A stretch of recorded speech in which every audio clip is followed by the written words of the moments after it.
Assalamualaikum warahmatullahi wabarakatuh. Di sini saya kelompok 7 ingin menjelaskan tentang pengertian kata, jenis-jenis kata, dan pembentukan kata. Langsung saja ke pengertian kata. Definisi kata secara umum, kata atau ayat adalah suatu unit dari suatu bahasa yang mengandung arti dan terdiri dari satu atau lebih morfem. Kata-kata dalam bahasa Melayu dan Indonesia diambil dari bahasa Sanskerta kata. Dalam bahasa Sanskerta, sebenarnya artinya adalah konversasi, bahasa atau dongeng.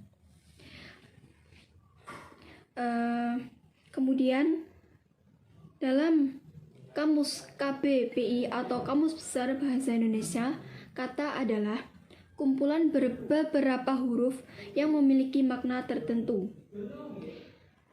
atau unsur bahasa yang diucapkan atau dituliskan yang merupakan perwujudan suatu perasaan dan pikiran yang dapat dipakai dalam berbahasa. Kemudian yang kita lanjut yang kedua, jenis-jenis kata. Dalam penjelasan kali ini hanya akan dijelaskan 10 jenis kata yang terdiri dari kata benda, kata kerja, kata ganti, kata bilangan, kata sifat, kata depan, kata keterangan, kata sambung, kata sandang, dan kata tugas. Langsung saja ya. Yang pertama, kata benda atau yang biasa disebut nomina adalah nama dari benda, seseorang, tempat, dan segala sesuatu yang dibendakan. Contoh, lemari itu bagus. Kata lemari pada kata pertama disebut kata benda berwujud atau konkret karena dapat dilihat, diraba, dan terlihat wujudnya. Nah, kemudian yang kedua, kata kerja atau verba, yaitu kata yang menunjukkan pekerjaan. Kemudian kata kerja dibagi menjadi dua, yaitu kata kerja transitif dan intransitif. Kata kerja transitif atau kata kerja yang memerlukan objek. Contoh, Dika membeli buku matematika. Nah, objek di sini berarti kata membeli. Kemudian yang kata kerja intransitif atau kata kerja yang tidak memerlukan objek adalah Amri berbicara di depan kelas. Nah, kemudian yang ketiga, kata ganti prominan. Kata ganti atau pronomina, yaitu jenis kata yang menggantikan nomina atau frasa nomina. Contohnya adalah saya, kapan, nya, ini. Cara pembagian kata bermacam-macam tergantung rujukan yang digunakan.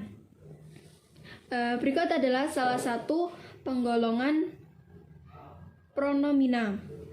Yang pertama, kata ganti orang terbagi 3 dan dapat bersifat tunggal maupun jamak. Yang pertama, kata ganti orang pertama, saya, aku, kami, kita. Kemudian kata ganti orang kedua, yaitu engkau, kamu, kalian. Kemudian kata ganti orang ketiga, seperti dia, beliau, mereka. Terus kata ganti pemilik, contohnya ku, mu, terus kemudian nya. Terus yang terakhir kata ganti penanya, berfungsi menanyakan benda, waktu, tempat, keadaan, ataupun jumlah. Misalnya, apa, kapan, kemana, bagaimana, berapa. Terus, selanjutnya, kata ganti petunjuk. Contohnya, ini, itu. Kemudian, kata ganti penghubung. Misalnya, yang. Kemudian, kata ganti tak tentu. Misalnya, barang siapa. Nah, lanjut yang keempat, kata bilangan atau numeralia.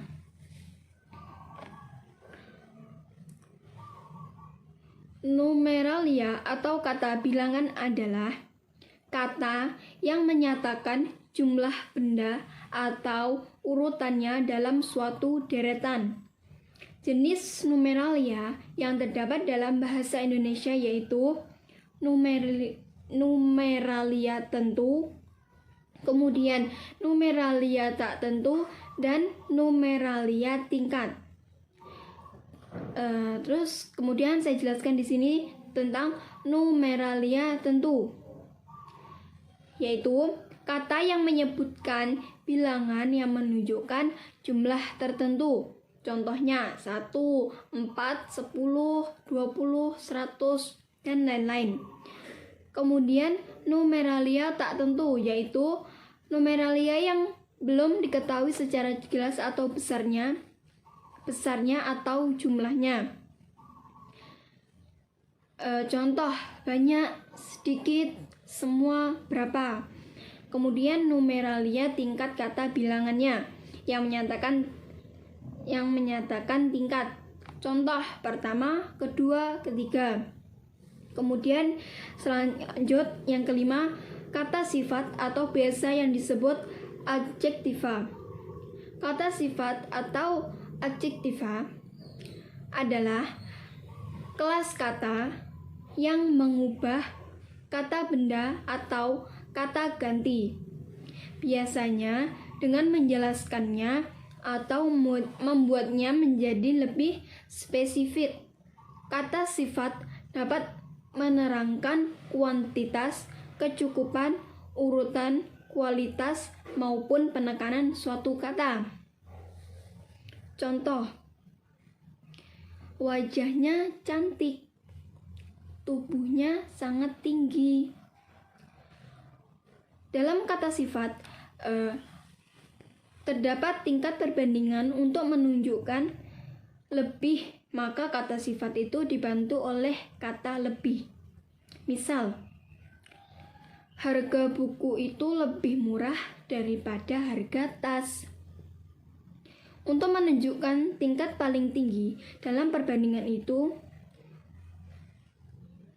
kata sifat tadi dibantu untuk kata paling, sekalian, atau imbuhan ter.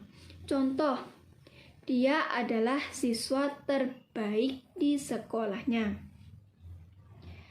Kemudian lanjut yang keenam, kata depan atau preposisi, yaitu kata yang merangkaikan kata-kata atau bagian kalimat dan biasanya diikuti oleh nomina atau pronomina. Preposisi bisa berbentuk kata, misalnya di dan untuk, atau gabungan kata, misalnya bersama atau sampai dengan. Cara penggolongan preposisi bervariasi tergantung dari rujukan yang digunakan. Salah satu penggolongannya yaitu preposisi yang pertama, preposisi yang menandai tempat, misalnya di, ke, dari. Kemudian yang kedua, preposisi yang menandai maksud dan tujuan, misalnya untuk, guna. Nah, kemudian yang ketiga, preposisi yang menandai waktu, misalnya hingga atau hampir. Yang keempat, preposisi yang menandai sebab, misalnya demi ataupun atas. Yang terakhir yang kelima, preposisi yang menyatakan orang, nama orang, atau nama binatang, atau nama waktu. Misalnya, pada. Selain dari itu, ada kata-kata depan yang lain, baik berupa kata gabungan maupun kata tunggal, seperti di mana, di sini, di situ, akan, oleh, atas, bawah, dalam, guna. Nah, selanjutnya kata keterangan. Yang ketujuh, kata keterangan. Kata keterangan adalah kata yang menjelaskan kata yang lain. George Graf membagi kata menjadi 14 jenis. Yang pertama, keterangan kualitatif. Contohnya, ia berjalan perlahan-lahan. Kemudian yang kedua, keterangan waktu. Contohnya, sekarang, nanti, kemarin, kemudian, sesudah itu, lusa, sebelum, atau minggu depan. Nah, yang ketiga, keterampilan tempat. Contohnya, di sini, di situ, ke sana, kemari. Kemudian yang ketiga, kemudian yang keempat, keterangan modalitas. Contohnya, memang, pasti, sungguh, tentu, tidak, bukan. Kemudian yang kelima, keterangan aspek. Contohnya, sedang, sementara, sudah, telah, sering, biasa. Kemudian yang keenam, keterangan derajat. Amat, contohnya amat, hampir, kira-kira, sedikit, cukup, hanya, satu kali. Yang ketujuh, keterangan kesertaan, contohnya bersama. Kemudian yang kedelapan, keterangan syarat, contohnya jika, seandainya. Kemudian yang kesembilan, keterangan perlawanan, contohnya meskipun, meski, jika. Yang kesepuluh,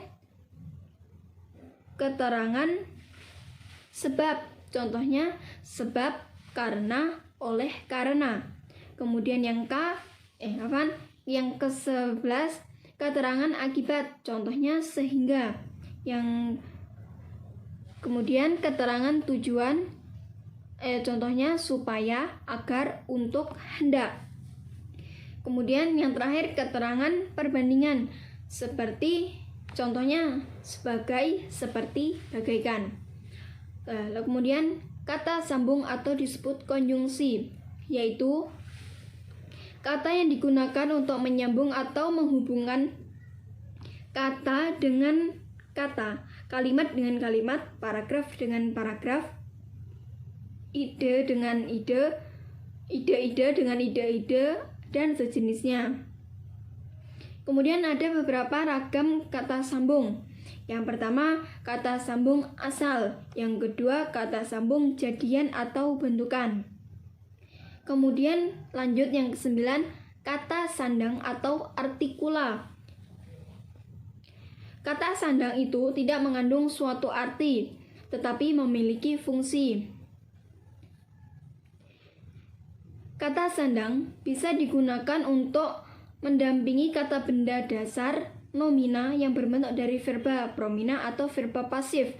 Adapun fungsi kata sandang seluruhnya dapat disusun sebagai berikut. Yang A, menentukan kata benda. Yang B, mensubstansikan suatu kata. Yang besar, yang jangkung, dan sebagainya.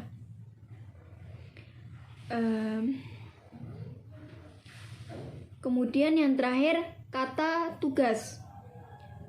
Partikel atau kata tugas adalah kelas kata yang hanya memiliki arti gramatikal dan tidak mempunyai arti leksikal. Arti suatu tugas ditentukan oleh kaitannya dengan kata lain dengan suatu frasa atau kalimat dan tidak bisa digunakan secara lepas atau berdiri sendiri. Kata tugas dikelompokkan menjadi 5 macam, yaitu yang pertama, preposisi atau kata depan, yang kedua, konjungsi atau kata sambung, Yang ketiga, interjeksi atau kata seru. Yang keempat, artikel atau kata sandang. Kemudian yang kelima, penegas. Nah, mungkin cukup ini penjelasan dari saya tentang makalah penjelasan kata, jenis-jenis kata. Kemudian akan dilanjutkan dengan macam-macam pembentukan kata oleh saudara Bustami. Yumkin kafana bihada, syukran ala ihtimamikum. Assalamualaikum warahmatullahi wabarakatuh.